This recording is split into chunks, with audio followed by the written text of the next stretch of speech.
اعوذ باللہ من الشیطان الرجیم بسم اللہ الرحمن الرحیم سبح اسم ربک الاعلی الذی خلق فسوى والذی قدر فہدى والذی اخرج المرعى فجعله غثاء احوى سنقرئك فلا تنسى إلا ما شاء اللہ۔ یہ سورۃ الاعلیٰ ہے۔ یہ بھی وہ سورت ہے جس کو حضرت نبی پاک صلی اللہ تعالیٰ علیہ وسلم جمعہ اور عیدین جیسے بڑے مجمعوں میں پہلی رکعت میں اکثر پڑھا کرتے تھے۔ میں نے بتایا تھا کل کہ سورۃ الغاشیہ اکثر دوسری رکعت میں پڑھتے تھے، اور یہ سورۃ الاعلیٰ اکثر پہلی رکعت میں پڑھتے تھے۔ تو میرے آقا اس سورت کو پڑھ کر بڑے مجمع کو کیا پیغام دینا چاہتے تھے، یہ ہمیں سمجھنا ہے۔ دیکھیے اس سورت کے اندر سب سے پہلے تو کیا ہے؟ سبح اسم ربک الاعلی۔ اللہ تعالیٰ یہ کہہ رہے ہیں کہ تو پاکی بیان کر، کس کی؟ تیرے رب کی نام کی جو بہت بلند ہے۔ اس نے تجھ پر دو بڑے بڑے انعامات کیے ہیں۔ کیا ہے دو بڑے بڑے انعامات؟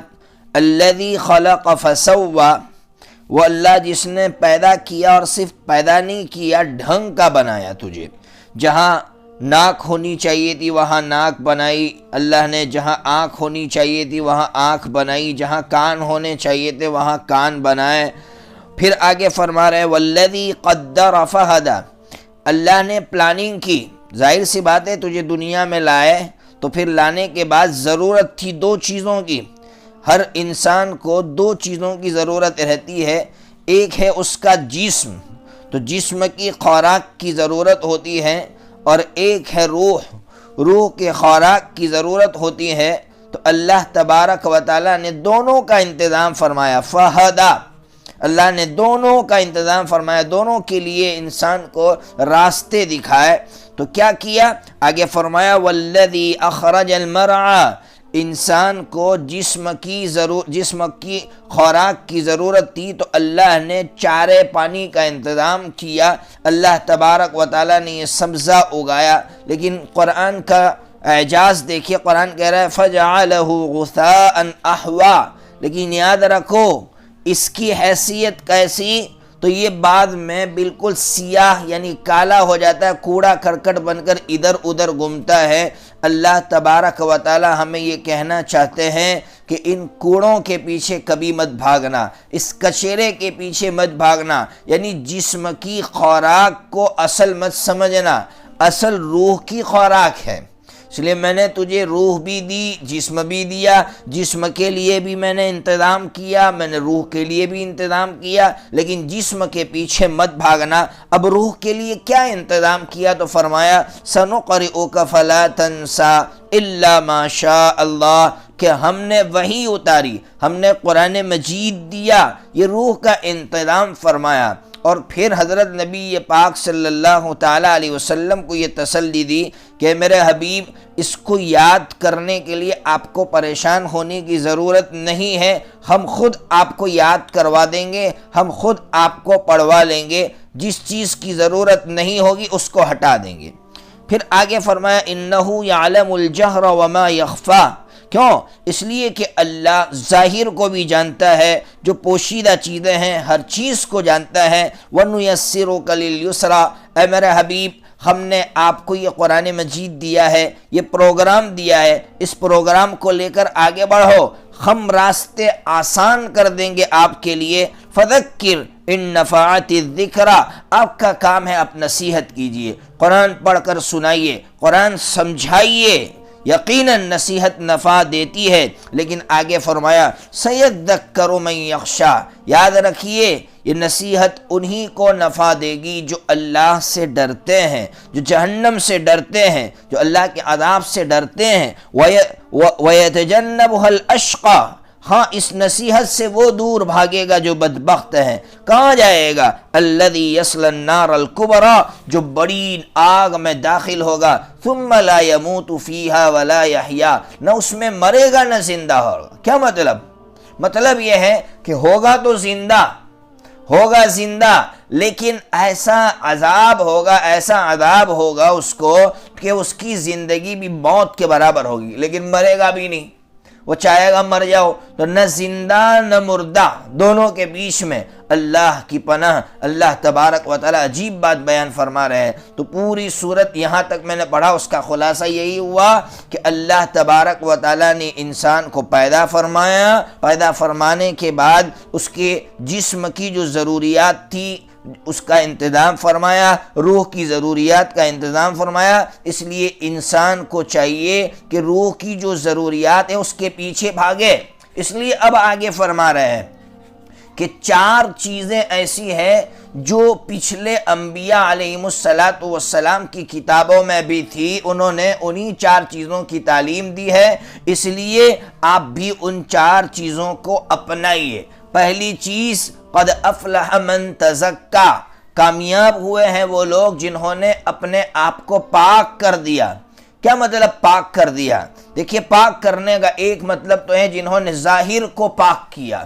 ہاں، ڈھنگ کی داڑھی ہے، ڈھنگ کی مونچھ ہے، ڈھنگ کی ٹوپی ہے، ڈھنگ کا کرتا پائجامہ ہے، اس سے وہ لوگ نکل گئے جو لوگ دین کے نام پر دین کو بدنام کرتے ہیں اور جو اپنے بالوں کو بکھرا ہوا رکھتے ہیں، گندے کپڑے پہنتے ہیں، معلوم نہیں کیا سے کیا کرتے ہیں. وہ حقیقی معنی میں انہوں نے اپنے آپ کو پاک نہیں کیا ہے. اور پاک کرنے کا ایک مطلب ہے دل کو پاک کرنا. کیسے پاک کرنا؟ شرک سے پاک کرنا، نفاق سے پاک کرنا، برے اخلاق سے، گندگی، دشمنی، عداوت، کینہ، کپٹ، ان تمام چیزوں سے پاک کرنا. اسی طرح تزکا کا مطلب ہے مال کو پاک کرنا. کیسے پاک کرنا؟ مال کو حرام سے بچانا، مال کو زکوٰۃ دے کر پاک کرنا، صدقات دے کر پاک کرنا. تو پہلی تعلیم نبیوں نے جو دی وہ یہ دی کہ تم اپنے آپ کو پاک رکھنا، ظاہر کے اعتبار سے بھی پاک رکھنا اور باطن کے اعتبار سے بھی پاک رکھنا. دوسری جو تعلیم دی تمام انبیاء علیہم السلام نے، حضرت شاہ ولی اللہ محدث دہلوی رحمۃ اللہ علیہ نے عجیب بات لکھی ہے کہ وہ ہے اخبات. اخبات کہتے ہیں اللہ کے سامنے عاجزی کرنا، اپنے آپ کو عاجز بتلانا. اسی کو قرآن مجید میں کہا وَذَكَرَ اسْمَ رَبِّهِ فَصَلَّى. جو کامیاب ہونا چاہتا ہے وہ اللہ کے سامنے عاجزی کرے، اور عاجزی کا سب سے بہترین طریقہ نماز ہے. نماز سے بڑھ کر عاجزی کسی اور چیز میں نہیں ہے. گویا تمام نبیوں نے نماز کی تعلیم دی ہے. تمام نبیوں نے یہ کہا ہے اللہ کے سامنے عاجزی کا اظہار کرو، اکڑ کر مت دو. اللہ چاہے گا تو اکڑ 1 سیکنڈ میں نکال کر پھینک دے گا. تیسری تعلیم جو تمام نبیوں نے دی وہ یہ تھی سماحت. سماحت کہتے ہیں اپنے اندر سے خود غرضی، خسیس گندی چیزوں سے اپنے آپ کو بچانا. اور سب سے گندی چیز دنیا ہے.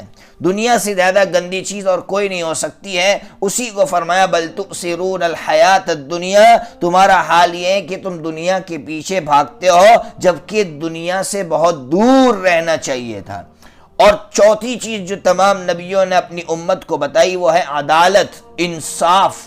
اللہ تبارک و تعالیٰ نے والآخرۃ خیر وابقیٰ کے ذریعے اسی کی تعلیم دی ہے کہ ہاں انصاف کے لیے ایک دن ہے جس کو آخرت کہا جاتا ہے، اور وہ باقی رہنے والی چیز ہے. ظاہر سی بات ہے بہتر بھی ہیں اور باقی رہنے والی چیزیں. اللہ تبارک و تعالیٰ یہی بات فرما رہے ہیں کہ یہ جو 4 چیزوں کی تمہیں تعلیم دی جا رہی ہے وہ تعلیم پچھلے نبیوں کے صحیفوں میں تھی. صحف ابراہیم و موسیٰ، موسیٰ علیہ السلام کے صحیفوں میں بھی اور حضرت ابراہیم علیہ السلام کے صحیفوں میں بھی انہی اصولوں کی تعلیم تھی. اس لیے یاد رکھنے کی ضرورت ہے کہ اللہ تبارک و تعالیٰ نے جس طرح حضرت موسیٰ علیہ السلام پر تورات نازل فرمائی، تورات کے علاوہ 10 صحیفے اور حضرت موسیٰ علیہ السلام پر نازل ہوئے ہیں. اسی طرح حضرت ابراہیم علیہ السلام پر بھی صاحب روح المعانی کے کہنے کے مطابق تقریباً 10 صحیفے نازل ہوئے ہیں. گویا حضرت نبی پاک صلی اللہ تعالی علیہ وسلم بڑے مجمع سے یہ کہہ کہنا چاہتے ہیں کہ میں تمہیں جو تعلیم دے رہا ہوں، قرآن مجید تمہیں جو تعلیم دے رہا ہے وہ کوئی نئی تعلیم نہیں ہے، پچھلے نبیوں نے بھی یہی تعلیم دی ہے۔ ظاہر سی بات ہے یہودی حضرت موسیٰ علیہ السلام کو مانتے تھے، حضرت ابراہیم علیہ السلام کو مانتے تھے، عیسائی حضرت ابراہیم علیہ السلام کو مانتے تھے، مشرکین جتنے تھے، جو مجمع تھا میرے آقا کے سامنے مشرکین، وہ حضرت ابراہیم علیہ السلام کو مانتا تھا۔ وہ حضرت نبی پاک صلی اللہ علیہ وسلم نے آیتیں پڑھ کر ان سے یہی بات کہی کہ میں کوئی نئی بات نہیں کر رہا، وہی بات کر رہا ہوں جن کو تم مانتے ہو۔ اس کو کہتے ہیں مسلمات کو لے کر دعوت دینا۔ کیا مطلب؟ یہ دعوت کا ایک اصول ہے، اس کو سمجھیے۔ اگر علماء کرام یا طلبہ سن رہے ہیں تو ان کو بہت نفع ہوگا۔ آپ کسی کے سامنے گئے دینی دعوت پیش کرنے کے لیے، تو اس وقت ضرورت ہے کہ وہ کس چیز کو مانتا ہے، اور وہ جو چیز کو مانتا ہے اس میں اچھی چیز کون سی ہے، وہ چیز لے کر پھر آپ اس میں تبلیغ کریں گے تو آپ کی تبلیغ مؤثر ہوگی۔ ورنہ ظاہر سی بات ہے اس کو ایسا لگے گا کہ یہ بات نہیں ہے۔ میں اس کو مثال سے سمجھاؤ کہ حضرت مولانا نذیر میاں نور اللہ مرقدہ نے پالمپور میں بسی ہوئی قوم پر جب محنت کی تو ظاہر سی بات ہے پالمپور میں بسی ہوئی قوم کے لیے حضرت مولانا کی ساری باتیں نہیں لگ رہی تھی، تو مولانا نے کیا کیا، چونکہ پالمپور کے لوگوں کو پیر مشائخ رحمۃ اللہ علیہ سے بہت محبت تھی، تو پیر مشائخ رحمۃ اللہ علیہ کی جو کتابیں تھی وہی کتابیں پڑھ کر سنائی، تو ان کو ایسا لگا کہ ہاں مولانا کوئی نئی بات نہیں کر رہے ہیں۔ ہمارے بریلوی بھائی ہیں، ان کو بظاہر بزرگوں سے بہت محبت ہوتی ہے، اب آپ ان میں کام کرنا چاہتے ہیں تو آپ بزرگوں سے محبت کے واقعات،